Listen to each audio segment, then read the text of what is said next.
In the remote valleys just west of State College, Pennsylvania, lies a place where time seems to stand still, the Scotia Barrens.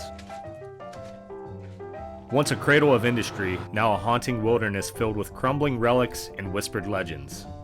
This is no ordinary forest, it's a frost pocket, a rare microclimate carved by nature itself. Cold air settles in the sandy, well-drained soil here, nurturing an ecosystem unlike anything found in the surrounding limestone-draped hills. This stark, silent landscape is home to scrub oak and pitch pine, a rare ecological tapestry. It's one of the last strongholds for threatened species like the golden-winged warbler and the frost elfin butterfly. Ground-nesting birds such as ruffed grouse also find refuge here, thriving in the open, fire-dependent barrens. It's a place where biodiversity and fragility walk hand in hand. But the land's natural quiet hides a past that was anything but peaceful. In the 1800s, these barrens helped fuel Pennsylvania's iron boom. Trees were cut down and turned into charcoal to feed center furnace. Beneath the surface, iron ore waited to be mined. In 1880, steel tycoon Andrew Carnegie saw opportunity and bought up more than 500 acres of land here. He built an entire company town, Scotia, complete with steam shovels, an ore washing plant, rail lines, and worker housing. The community even had a bandstand, a library, and a baseball field. At its height, Scotia was home to over 400 residents. Families lived, worked, and built a life in this rugged corner of the forest. But by 1909, the iron ore proved too poor in quality. Profits dwindled, and Carnegie abandoned the venture, and within just a few years, the mines fell silent. Though ownership changed hands, and small-scale operations continued briefly, the writing was on the wall. By 1911, Scotia was effectively abandoned. World War II brought one last breath of life. The federal government reopened the mines briefly, hoping to source local ore. But again, the material failed purity tests. By the 1940s, the land was turned over to the state. Today, it's part of State Game Lands 176. Fast forward to a cold February day. Guided by the ever-reliable Purple Lizard maps, we set off into this forgotten terrain. The winter timing proved ideal. The overgrowth of summer peeled back, revealing skeletal remains of industry. Massive concrete foundations, rusted metal, collapsed walls. Graffiti now decorates some of the ruins, but if you look closely, you can still see the bones of what once stood proud. These aren't just ruins, they're stories. Stories of ambition, labor, and the fleeting nature of boomtown dreams. Stories of an outpost carved into the Pennsylvania wild, where people endured harsh conditions to fuel America's industrial rise. And finally, stories of nature's patient reclamation, as rare plants and birds reclaim what industry once consumed. In this documentary, we'll explore what remains. We'll trace Scotia's arc, from its strange, windswept ecology, through its explosive rise as a mining town, to its abrupt collapse. We'll walk among ruins that whisper forgotten names, and stand in silence where locomotives once roared. This is the story of the Scotia Barrens, a land both wounded and wild, forgotten yet unforgettable. As always, enough talking, let's get to hiking.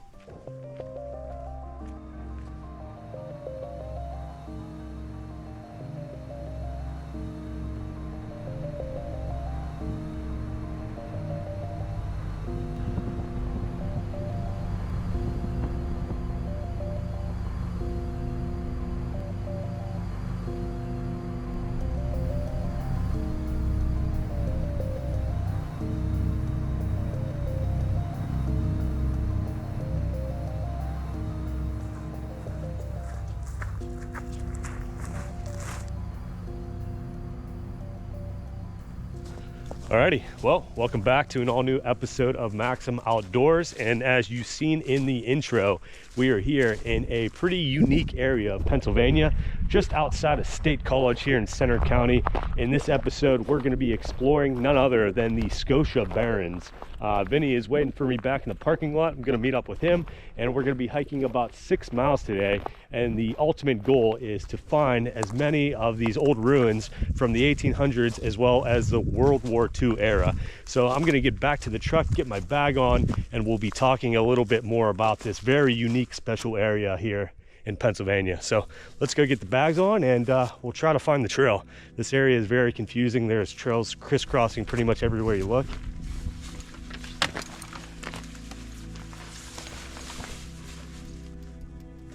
You know if that's your truck that smells like garlic, or somebody's like cooking around here.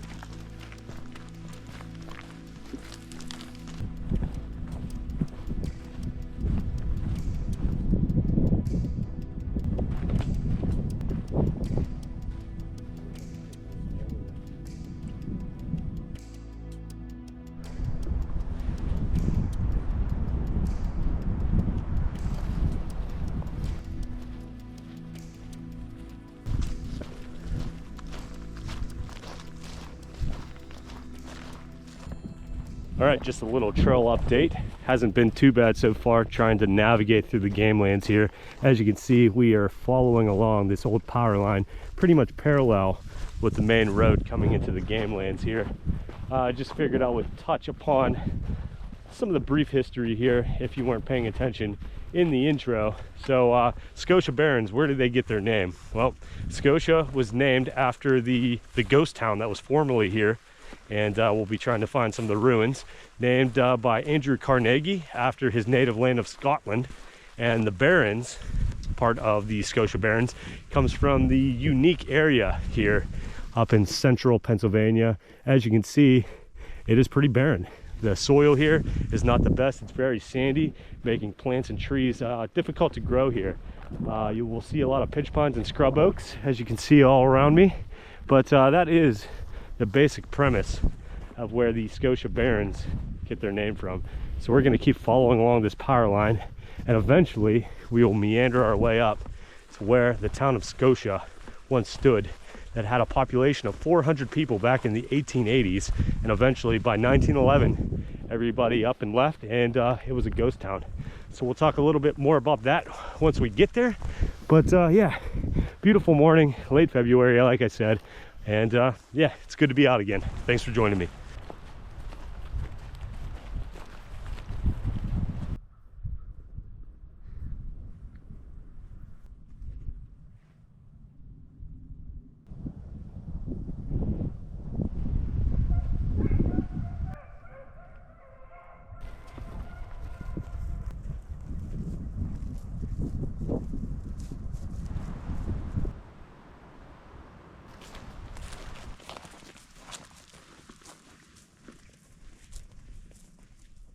Well, we're still following along this power line. Hasn't really been that eventful of a trail. I would say if you're coming to check out the ruins, maybe just park up by them, but still a good day to be out in nature. But as you can see, if you're worried about navigating the trails here, we're using the famous purple lizard maps here. I believe this is one of the first maps that they published, and it's actually so old there are no purple lizards on it.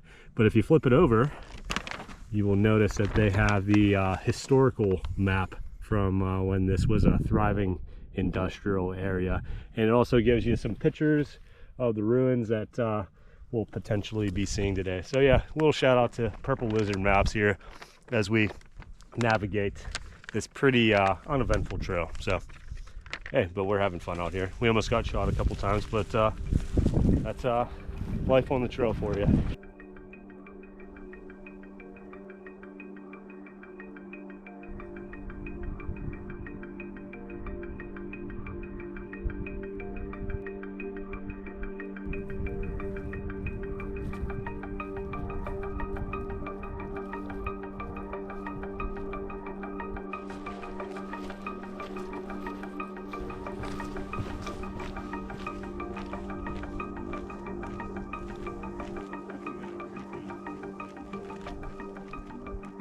This would have just been a massive industrial operation here.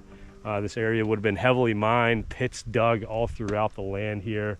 This became state game lands back in 1942. But as I mentioned in the intro, due to World War II, the mines were reopened. I believe they sent 40 rail cars, and they were all deemed to be insufficient, and the mine was promptly closed. So definitely some interesting history here. We're getting closer to some of the ruins according to my map, but we're going to check out what is at the end of this old makeshift road. I don't know if this maybe was a piece of the infrastructure from back in the World War II area. I'm going to guess not, but yeah, we're going to see what is at the end of this road here. So yeah, we should be getting to the good stuff here shortly.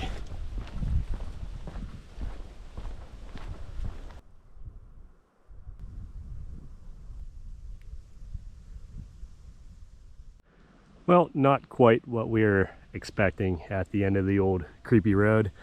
We looked at the map. I believe this is the Penn State University weather research area or something along those lines. So we're gonna retrace our steps, and like I said, we should be getting into, as Vince would say, the meat and potatoes of the trail. So let's head back and go find us some ruins. What do you say?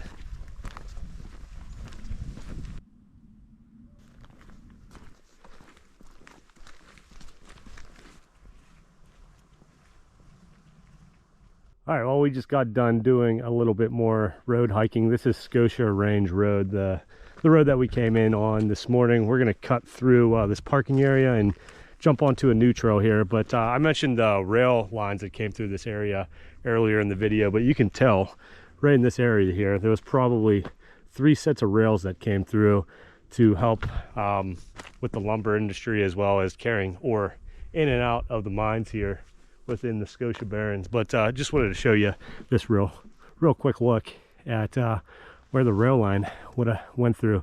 We're gonna look for some evidence, some ruins of the rail station that shouldn't be too far up this road here. But like I said, we're gonna cut through here and try to find some of the lesser known ruins here in the area.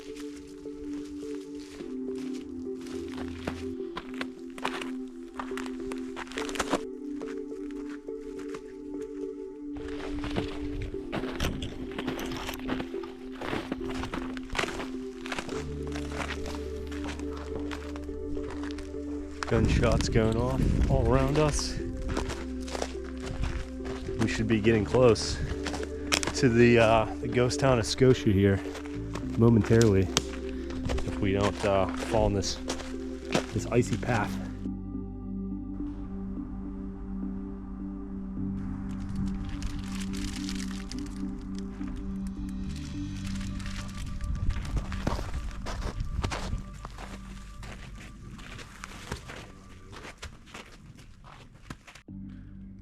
All right, well, I think we stumbled upon our first real discovery of the day. This almost looks like an old foundation here. It's hard to tell. Don't really see any block or stone or anything verifying it, but definitely you can see kind of a square perimeter here. And then behind it, you have this massive tilling pile. I don't know if this is where they would have dumped all the scrap rock from the mines or what, but definitely you can see some human interaction here along this part of the trail. We're gonna head back this way. There's another trail that cuts off to the right. Like I said, this area is crazy. If you come back here, make sure you have either All Trails or the purple lizard map.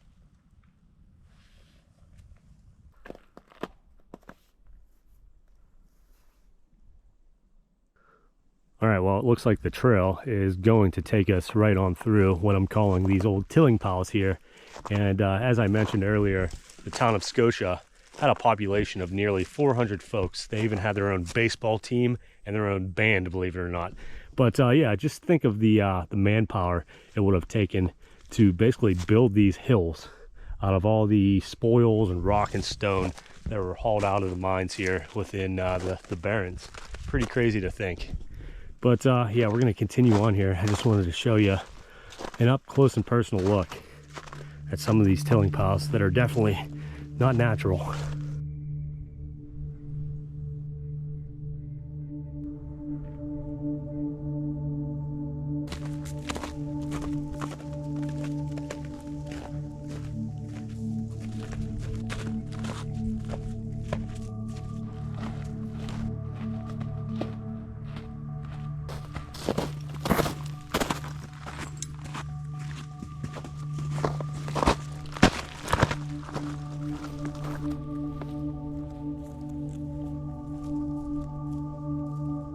Another quick update, we just traversed on through that field, and then behind me here you can see another pretty large man-made obstacle in our way. I believe this is probably from another spur along the railway that would have came through this area. So let's hike up this man-made hill here and see if there's anything interesting at the top. I'm sure this would be a great place to metal detect, but unfortunately you cannot do that in state game lands. Yeah, this is definitely an old rail bed here. Just think of all the history that came up and down this line here. Andrew Carnegie was even rumored to have ridden the train in and out of Scotia. But yeah, another sign of the past here.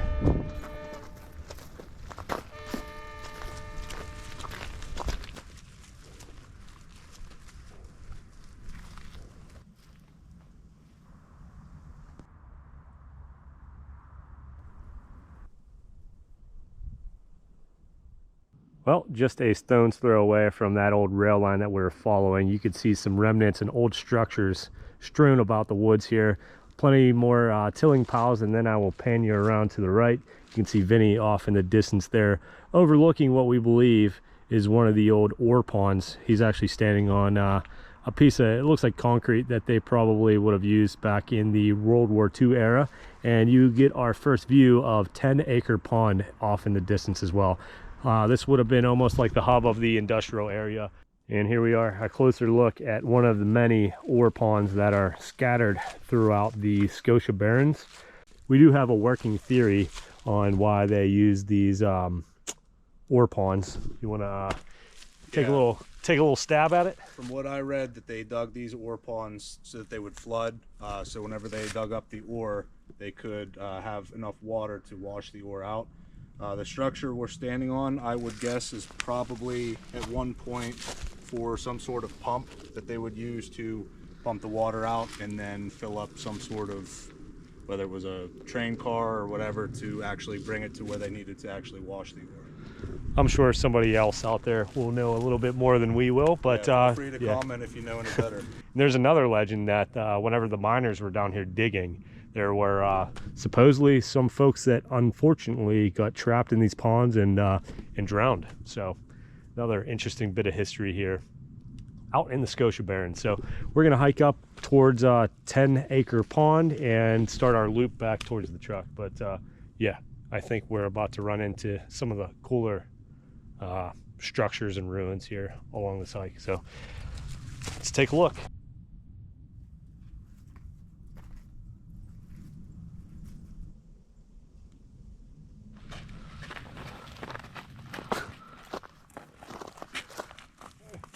Will Vinny make it?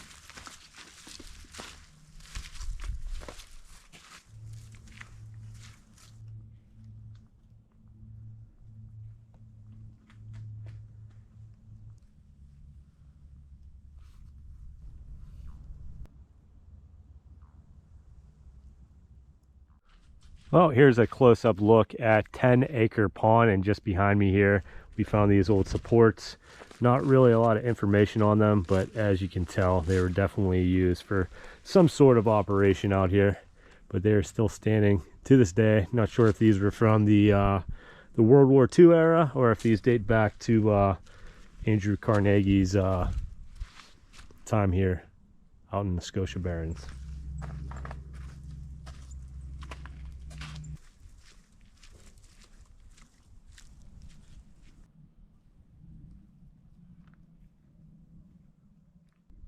Yeah, coming to areas like this, you feel like you can just reach out and touch history. That's what makes Pennsylvania so unique. You know, you have all those pretty amazing natural areas like the PA Grand Canyon, Ricketts Glen, Ohio Powell, but then you also have a mix of these just very interesting historical sites like Oil Creek and Kinzu Bridge, and here at the Scotia Barrens, just gives you a nice little variety of things to explore within the Commonwealth. So definitely don't want to take that for granted.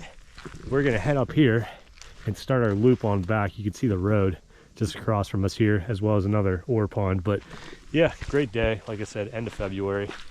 And before you know it, we'll start to see some wildflowers poking up here. And we'll be complaining about how hot it is, I'm sure. But yeah, we'll see you at the next stop.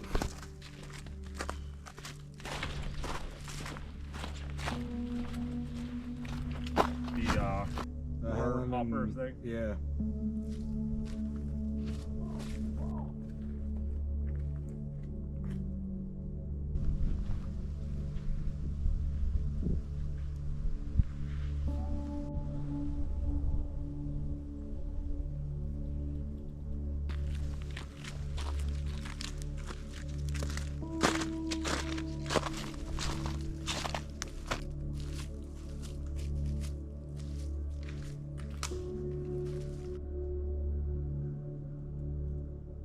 All right, well, Vinny and I are continuing our trek back to the truck, and we have stumbled upon something interesting here. We looked at the map, and apparently these are the old concrete bases for the old water tank that sat here, probably back in the World War II era. You could see where they would have probably sank this pipe into the ground, into a well, allowing them to get water here. And then off in the distance, the map also specifies that this is the old fuel tank support. So they would have had, you know, gasoline or diesel or whoever knows what suspended here on these old concrete blocks. Pretty interesting. And just around the corner here, it does look like there is old foundation. We'll take you up there in just a moment, but pretty crazy as always to see how nature is just slowly reclaiming. Like, look at this tree just kind of sucking this concrete base up here. Pretty interesting.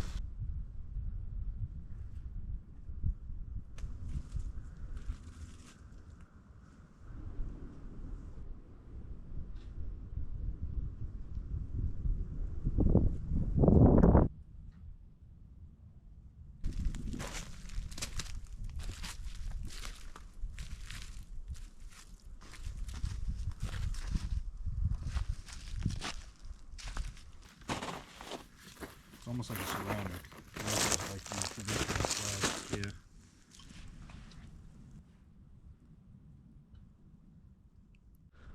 Well, you could see where the old fuel tank and the water tower would have sat, just probably 50 feet away from us. And as you can see, we have stumbled upon this old foundation. We looked at the map, couldn't really find anything about it, but we believe that it is probably from the World War II era. Vinny also stumbled upon a few of these old, what were you thinking they might be? Not exactly sure. It's not your traditional clay brick. So this is probably a little more expensive than the brick that you see kind of everywhere. I don't know if it's like a porcelain or not exactly sure, but definitely pretty cool. I'm guessing this would have been like a storage area. That would be my guess, but you can definitely make out a little bit of the foundation still remaining to this day. So yeah, I just wanted to show you this real quick before we head on down the trail. So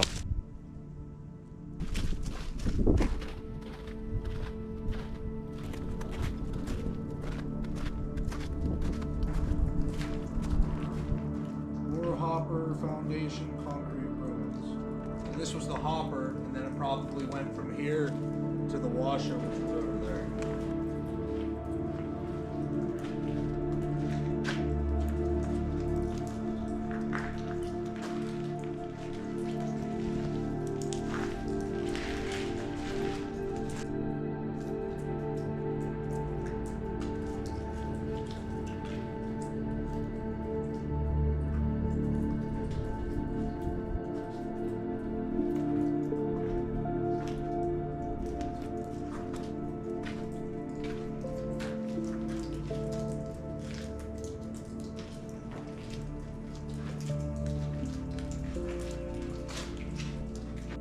all right, well, just behind me here, as you can see, we have made it to what we're calling the highlight of the hike, just a stone's throw away from where the old fuel tank and water tower would have been located. This is none other than the ore hopper, and Vinny and I have kind of came up with an idea here. As you can see, there is a big tilling pile off to the right and a big tilling pile off to the left. So we kind of came up with an idea that maybe they would load up ore carts of raw iron ore, dump it in the hopper. There probably would have been a few men working down here sorting through that raw iron and then loading it up onto another ore cart. And I'll spin you around here. You can see some concrete pillars. I believe they would have loaded that up on a cart, sent that down to that monolith off in the distance, which was also the ore washer. They would have cleaned and polished that iron ore and made the final product before loading that up onto the railway, which is just beyond that monolith. So we'll take you inside the ore hopper here. As you can see, it is a little graffitied up. Looks like they have a campfire here every once in a while, but definitely a pretty unique structure here, still surviving from the 1940s. So we're gonna hang out here for a little bit, get a little B-roll, and then we'll take you on down to the ore washer, and that'll pretty much wrap up the video. So we'll see you down there.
All right, well, you can see the ore hopper off in the distance. We are currently standing underneath the ore washer. Vinny pulled out the old purple lizard map, and it has some interesting pictures from the past. These are all taken from the town of Scotia back in the day. This incline right here that you're looking at is actually those concrete bases that we are looking at. So imagine this going straight up to the top of this. And then here's the old town map.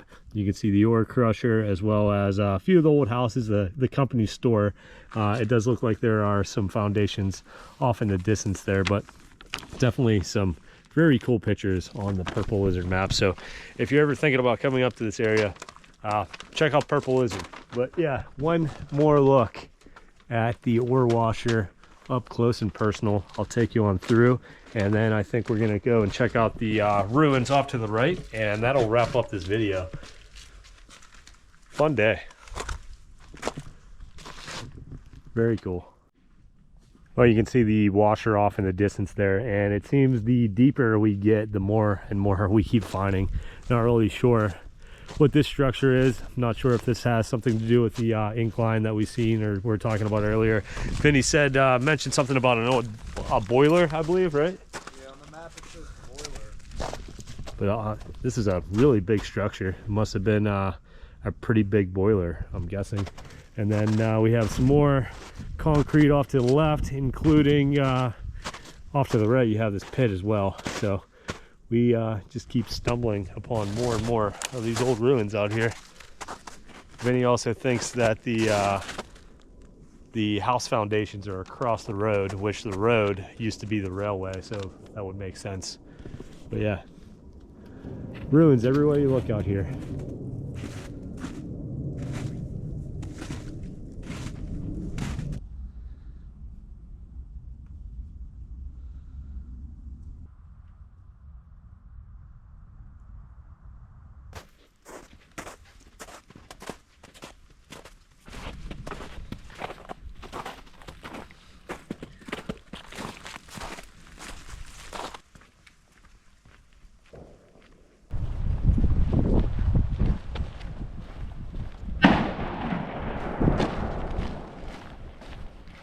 All right, well, as you can see, we are back on the road. Ultimately, we kind of failed today. We weren't able to find the old country store or the rail station, but from what we read, it doesn't really seem like there is much left of the rail station, but it just means we'll have to come back another day.